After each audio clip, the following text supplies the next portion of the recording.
Hello and welcome back to another episode of Alan Wake. Let's continue, shall we? Oh. Hartman followed the fall of Alan Wake with his binoculars. When the rider hit the water, he ordered Jack to take the boat to him. The spot was easy to see in the dark, even with all the extra lights in the boat. The flare floated and kept burning even in the water. Jack turned the radio louder as the engine sputtered.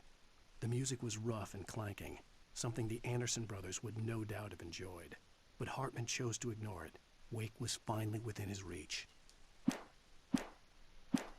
had to find a way out.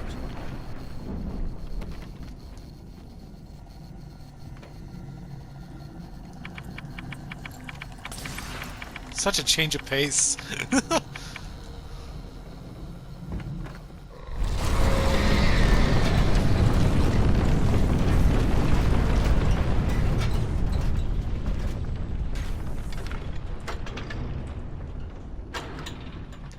This is one of my more favorite sections, actually. For like one part only.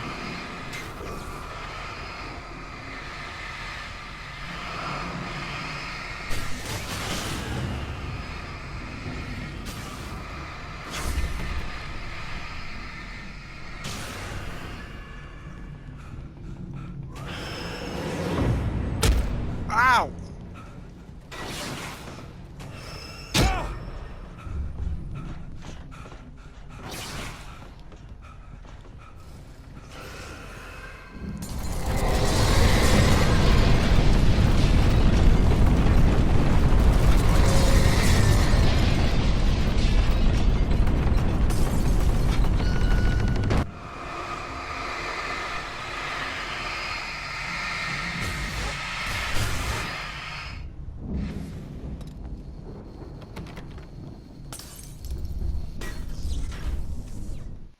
Hartman knew he was no creator. He had no ambitions on that front.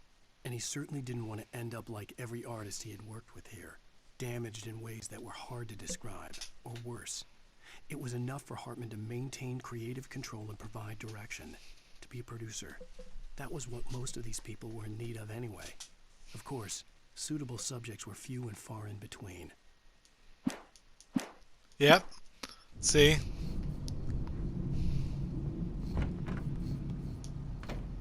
Most of us have felt its shadows. Yeah, it's a perfect time to watch an episode of The Scary Door.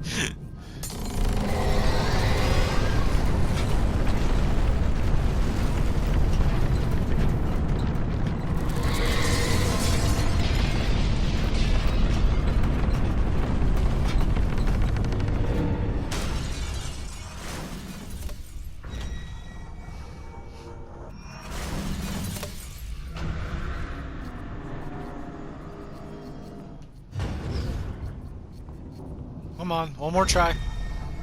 You almost got it. Ah, that hurt. Run.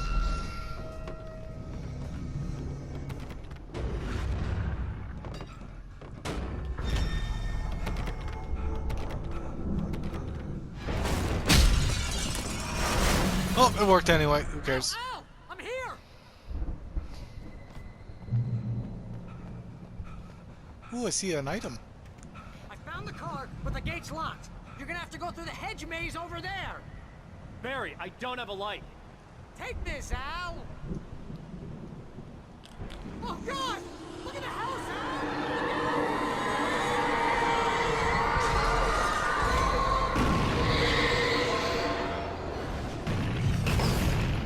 Al! Dermis! Yes!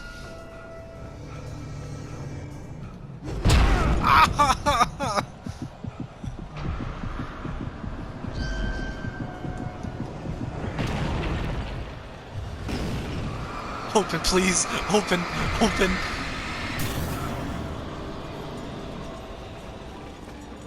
Oh, jeez, Al! The house looks bad! Let's get out of here!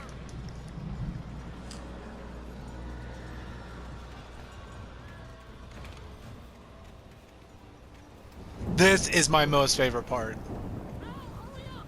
I can hear those evil guys moving around!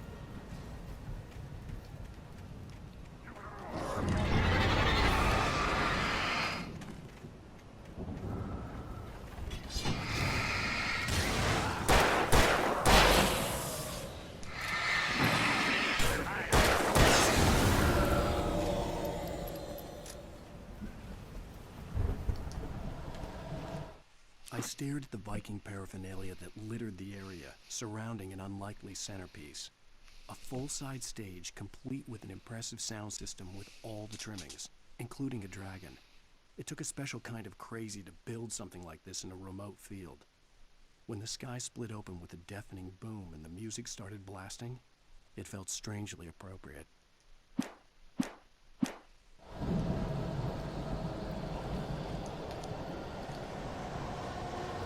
Miles, be careful! I can see them moving around! They're coming for you!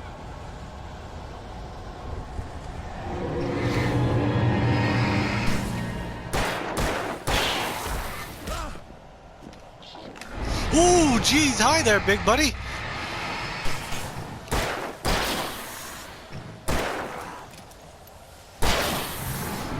Nope. You missed.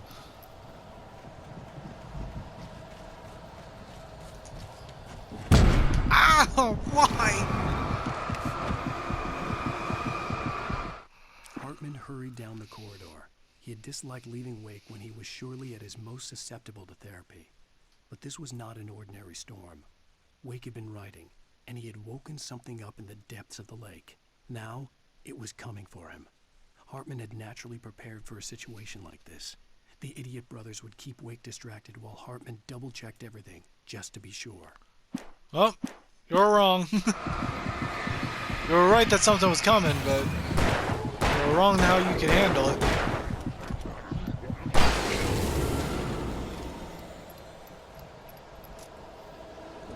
And wrong to leave Wake with the brothers.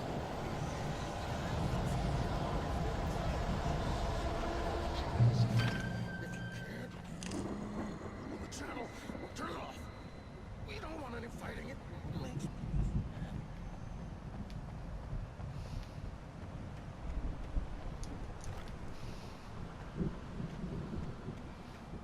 Well, we're about to meet someone, probably the big dude.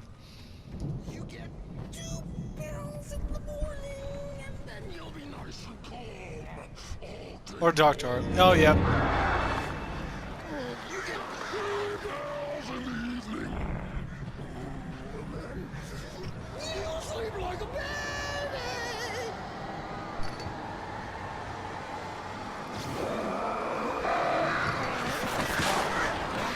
Of course, birds. Like things to me.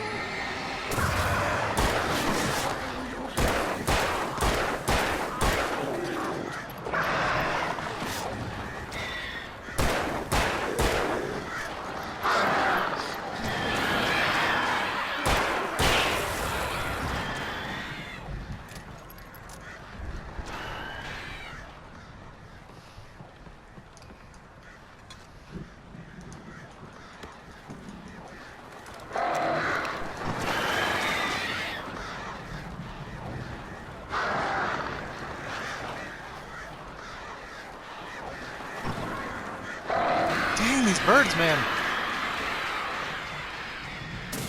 Got him.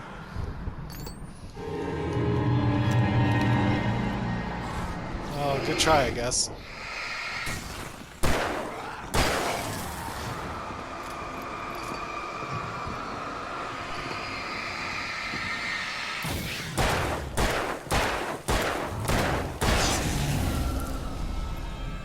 We're almost there.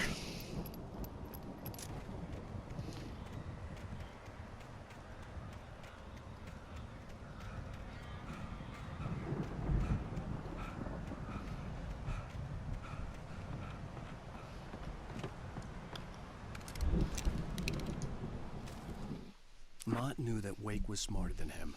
Wake had more money, a beautiful wife, everything. And Hartman said Wake was important. That made him better than Mott. But Mott was calling the shots now.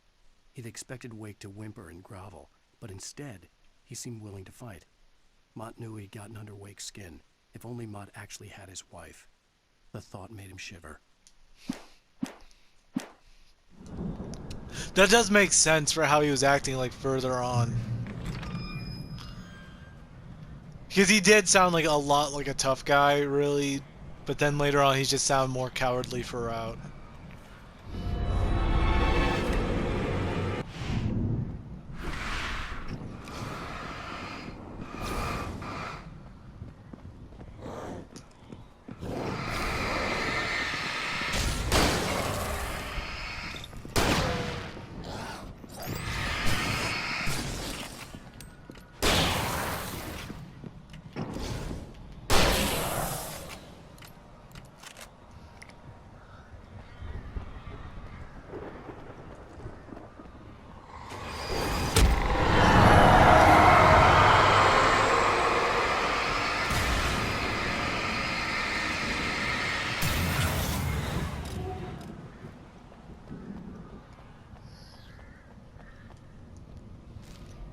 I love how this For game the always gives moment, you a clear Barry idea. was just glad he had survived the fall.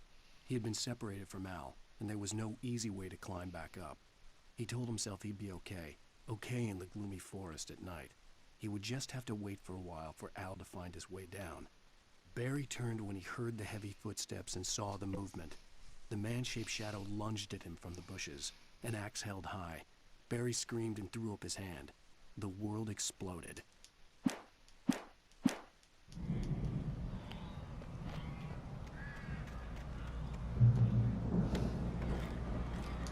Well, seems like at some point we're gonna split up.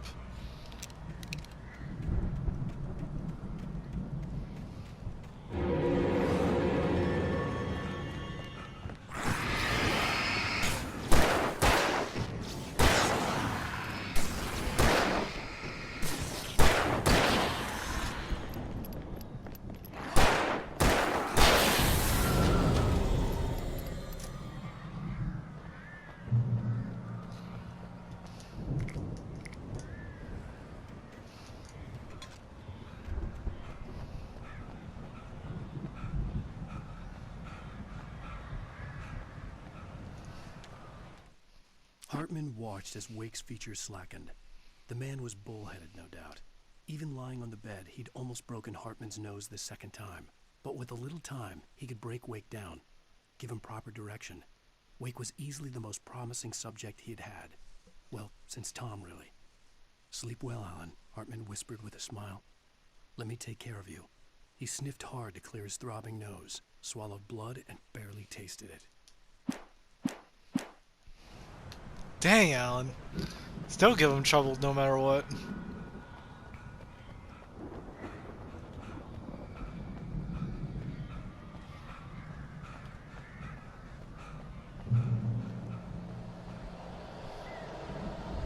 Al! You're alive! Let's get out of here. Can you open this gate? Maybe. Barry! Well, I slammed it shut when the Nasty showed up, and the key fits kind of loose in the lock, so, Barry!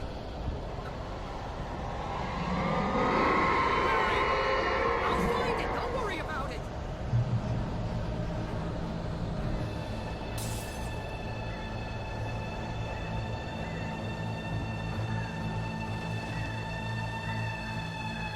Hurry up, Barry! I'm on it! I'm on it!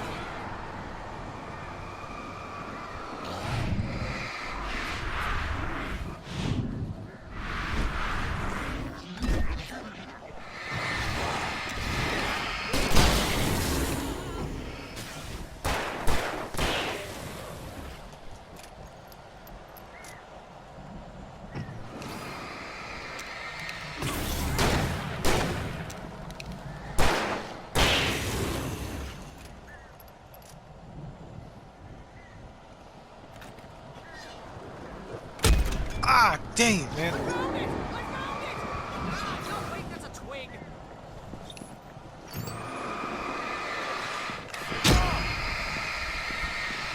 Back up.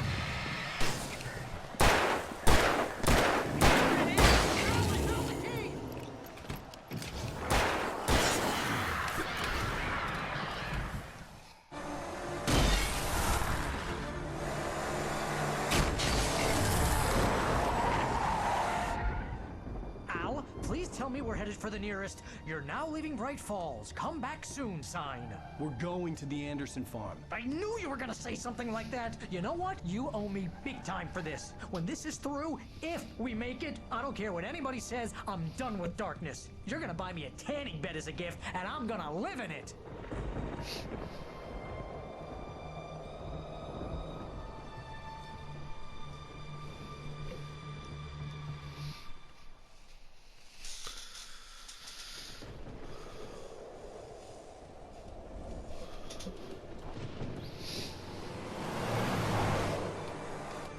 I'm crazy, but that's fine, Barry.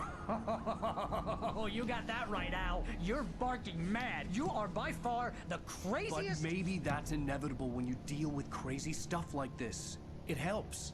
This is happening, Barry. Alice, they never had Alice. She's trapped in the darkness at the bottom of the lake, but she's not dead. Al, How can you know that? I know, Barry. I can... Al, No, listen. I can bring her back. I can find her.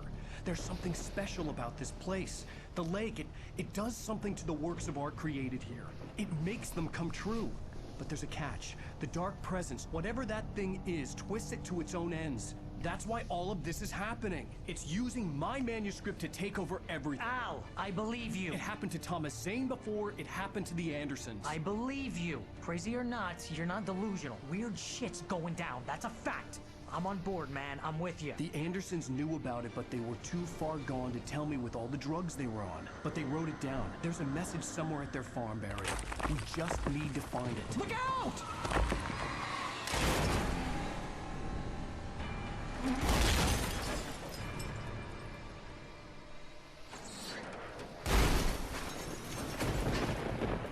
Al! God damn it, Al, talk to me!